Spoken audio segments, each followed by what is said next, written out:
എല്ലാവർക്കും വീണ്ടും ഒരു പുതിയ വീഡിയോയിലേക്ക് സ്വാഗതം. ഇന്ന് നമുക്കൊരു വെറൈറ്റി 4 മണി പലഹാരത്തിൻ്റെ റെസിപ്പി പരിചയപ്പെടാം. പെട്ടെന്ന് റെഡിയാക്കി എടുക്കാൻ പറ്റുന്ന നല്ല അടിപൊളി ടേസ്റ്റുള്ള ഒരു പലഹാരമാണിത്.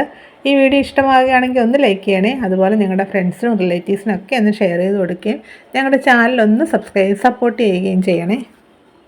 പിന്നെ ആ ബെല്ലൈക്കൺ ഒന്ന് എനേബിൾ ചെയ്യാനും വീഡിയോ ഒന്ന് ഹൈപ്പ് ചെയ്ത് സപ്പോർട്ട് ചെയ്യാനും മറക്കരുതേ. എങ്കിൽ ഈ പലഹാരം എങ്ങനെയാണ് തയ്യാറാക്കുന്നത് നമുക്ക് നോക്കാം.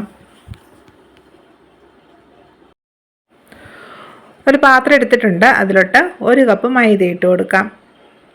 ഇനി ഇതിലോട്ട് ചേർക്കുന്നത് റവയാണ്. 1/2 കപ്പ് റവയാണ് ഇതിലോട്ട് ചേർത്ത് കൊടുക്കുന്നത്. ചെറിയ റവ വേണം ചേർത്ത് കൊടുക്കാൻ കേട്ടോ. ഇനി ഇതിലോട്ട് 2 ടേബിൾ സ്പൂൺ പാൽപ്പൊടിയും 1/2 കപ്പ് പഞ്ചസാരയാണ് ചേർക്കാം.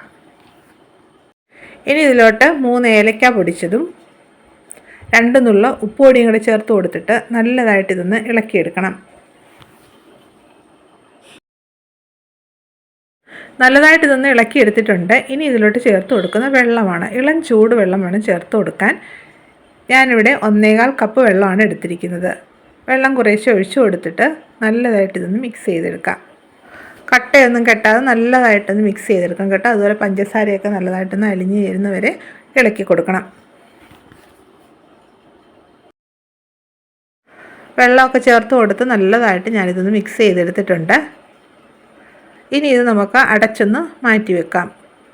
ഒരു 10 മിനിറ്റ് റെസ്റ്റ് ചെയ്യാൻ വേണ്ടി മാറ്റി വെക്കണം കേട്ടോ. അപ്പോഴത്തേക്ക് റവയൊക്കെ നന്നായിട്ടൊന്ന് കുതിരും. ഇപ്പോൾ ഒരു 10 മിനിറ്റ് ആയിട്ടുണ്ട്. നമുക്കത് തുറന്ന് നോക്കാം. ഇപ്പോൾ ഈ മാവ് കുറച്ചുകൂടി ഒന്ന് കട്ടിയായിട്ടുണ്ട്. ഈ കൺസിസ്റ്റൻസിയിലുള്ളൊരു മാവ് വേണം റെഡിയാക്കി എടുക്കാം കേട്ടോ.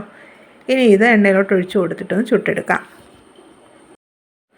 ഒരു ചീനിച്ചട്ടിയിൽ എണ്ണ ചൂടാക്കി എടുത്തിട്ടുണ്ട്. സ്റ്റൗവിൻ്റെ ഫ്ലെയിം ഒന്ന് മീഡിയത്തിലാക്കി കൊടുത്തതിന് ശേഷം ഒരു തുവി മാവ് നമുക്കിതിലോട്ട് ഒഴിച്ചു കൊടുക്കാം. മാവ് ഒഴിച്ചു കൊടുത്ത് 1 മിനിറ്റൊക്കെ ഒന്ന് കഴിയുമ്പോഴത്തേക്ക് ഇത് എണ്ണയുടെ മുകളിലോട്ടൊന്ന് പൊങ്ങി വരും.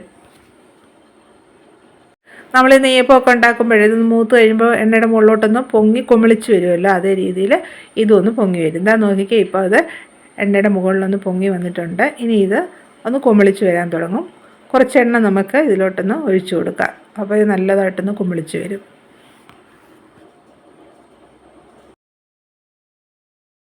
പപ്പടമൊക്കെ കുമിളിച്ച് വരുന്ന രീതിയിൽ നല്ലതായിട്ടൊന്ന് കുമിളിച്ച് വന്നിട്ടുണ്ട്. ഇതിൻ്റെ ഒരു വശം ഇപ്പോൾ ഒന്ന് ഫ്രൈ ആയിട്ടുണ്ട്. ഇനി ഇത് തിരിച്ചിട്ട് കൊടുക്കാം. തിരിച്ചിട്ട് മറു സൈഡും കൂടെ ഒന്ന് ഫ്രൈ ചെയ്തെടുക്കാം.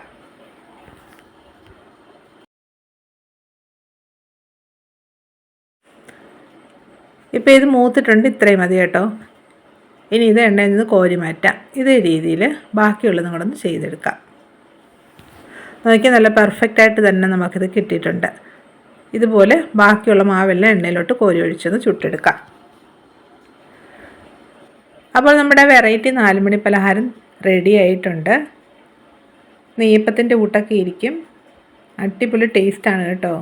ഒരെണ്ണം നമുക്കൊന്ന് മുറിച്ച് നോക്കാം. അപ്രതീക്ഷിതമായിട്ട് വിരുന്നുകാരൊക്കെ വരുന്ന സമയത്ത് പെട്ടെന്ന് ഉണ്ടാക്കി കൊടുക്കാൻ പറ്റുന്ന ഒരു അടിപൊളി സ്നാക്കാണിത് കേട്ടോ. എല്ലാവരും ഒന്ന് ഉണ്ടാക്കി നോക്കണേ. ഉണ്ടാക്കി നോക്കിയിട്ട് നിങ്ങളുടെ അഭിപ്രായങ്ങൾ കമൻറ്റ് ചെയ്യാൻ മറക്കരുതേ. ഈ വീഡിയോ നിങ്ങൾക്ക് എല്ലാവർക്കും ഇഷ്ടമായെന്ന് വിചാരിക്കുന്നു. ഇഷ്ടമായെങ്കിൽ ഒന്ന് ലൈക്ക് ചെയ്യണേ. അതുപോലെ ഫ്രണ്ട്സിനും റിലേറ്റീവ്സിനും ഷെയർ ചെയ്ത് കൊടുക്കാനും ഞങ്ങളുടെ ഈ ചാനൽ സപ്പോർട്ട് ചെയ്യാനും മറക്കരുതേ. വീണ്ടും ഇതുപോലെ പുതിയൊരു വീഡിയോ ആയിട്ട് വരുന്നതായിരിക്കും. Bye bye.